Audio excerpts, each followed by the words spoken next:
वाराणसी का पुनर्जन्म।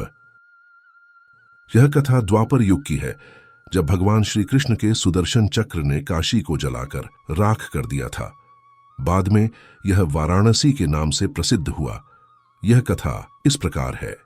मगध का राजा जरासंध बहुत शक्तिशाली और क्रूर था। उसके पास अनगिनत सैनिक और दिव्य अस्त्र शस्त्र थे। यही कारण था कि आसपास के सभी राजा उसके प्रति मित्रता का भाव रखते थे। जरासंध की अस्थि और प्रस्थि नामक दो पुत्रियां थीं। उनका विवाह मथुरा के राजा कंस के साथ हुआ था।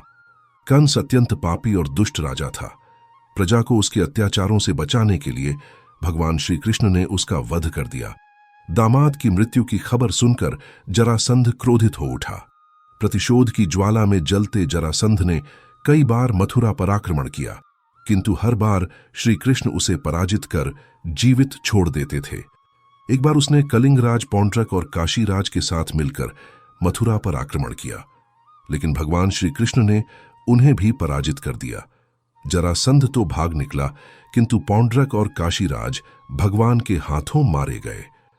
काशीराज के बाद उसका पुत्र काशीराज बना और श्री कृष्ण से बदला लेने का निश्चय किया।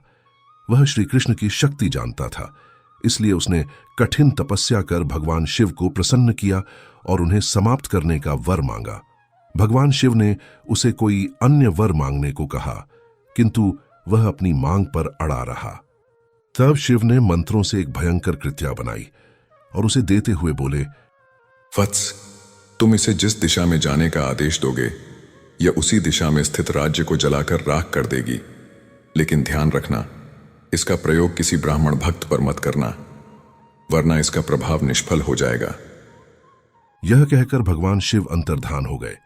इधर दुष्ट कालयवन का वध करने के बाद श्री कृष्ण सभी मथुरा वासियों को लेकर द्वारिका आ गए थे।